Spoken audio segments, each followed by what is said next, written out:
Public പ്ലാറ്റ്ഫോമിൽ വന്നുകൊണ്ട് ഒരു ഉളുപ്പുമില്ലാതെ കളവ് പറയുന്ന ഒരു ഉസ്താദിന്റെ വീഡിയോ ഉണ്ട്, അത് നിങ്ങളൊന്ന് കണ്ടു നോക്കുക. ഖലീഫ ഉമർ റളിയല്ലാഹു അൻഹു ആതിക റളിയല്ലാഹു അൻഹയെ വിവാഹം ചെയ്യുന്ന സമയത്ത് ആതിക റളിയല്ലാഹു അൻഹ നിബന്ധനയായി വെച്ചിട്ടുള്ള കാര്യമാണ് 5 നേരം പള്ളിയിൽ പോയി നിസ്കരിക്കാൻ എനിക്ക് അനുവാദം നൽകണം എന്നുള്ളത്. ആത്തിക്ക ബീവിയുടെ സംഭവം എടുത്താൽ ആത്തിക്ക ബീവി പിന്നീട് എത്ര തവണയാണ് പള്ളിയിലേക്ക് പോയത്? മർദ്ദങ്ങൾ തടഞ്ഞതിനു ശേഷം പിന്നീട് ഒരിക്കലും ആത്തിക്ക ബീവി പള്ളി പോയിട്ടില്ല.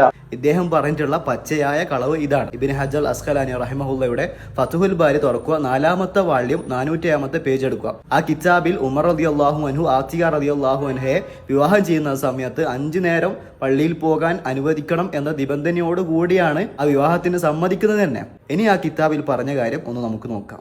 വലഖദ് തുഇന ഉമർ റളിയല്ലാഹു അൻഹുവിന് കുത്തേറ്റപ്പോൾ, അതായത് സുബഹി നിസ്കരിക്കുന്ന സമയത്ത് കുത്തേറ്റപ്പോൾ, വ ഇന്നഹാ ലഫിൽ മസ്ജിദ്, അപ്പോൾ അവൾ, അതായത് ആതിക റളിയല്ലാഹു അൻഹ മസ്ജിദിൽ ഉണ്ടായിരുന്നു എന്ന് ഫത്ഹുൽ ബാരിയിലാണ് ഉള്ളത്. അപ്പൊ ഇതിലൂടെ നമുക്ക് മനസ്സിലാക്കാൻ സാധിക്കും ആതിക റളിയല്ലാഹു അൻഹ ഉമർ റളിയല്ലാഹു അൻഹു കൊല്ലപ്പെടുന്നത് വരെ മസ്ജിദിൽ വെച്ച് നിസ്കരിക്കാറുണ്ടായിരുന്നു എന്നുള്ള കാര്യം. ഇവരുടെ കള്ളവാദങ്ങൾ വെളുപ്പിക്കാൻ വേണ്ടി എന്ത് കളവുകൾ വേണമെങ്കിലും പറയും എന്നുള്ള കാര്യം മനസ്സിലായില്ലേ?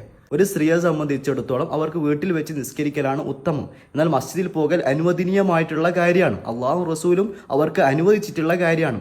ഇന്ന് സമസ്തക്കാർ പഠിപ്പിക്കുന്നത് സ്ത്രീകൾ പള്ളിയിൽ പോയി നിസ്കരിക്കുക എന്നുള്ളത് ഹറാമായിട്ടുള്ള കാര്യമാണ് എന്നുള്ളതാണ്. അത് തികച്ചും അള്ളാഹും റസൂലും പഠിപ്പിച്ചതിന് എതിരാണ്.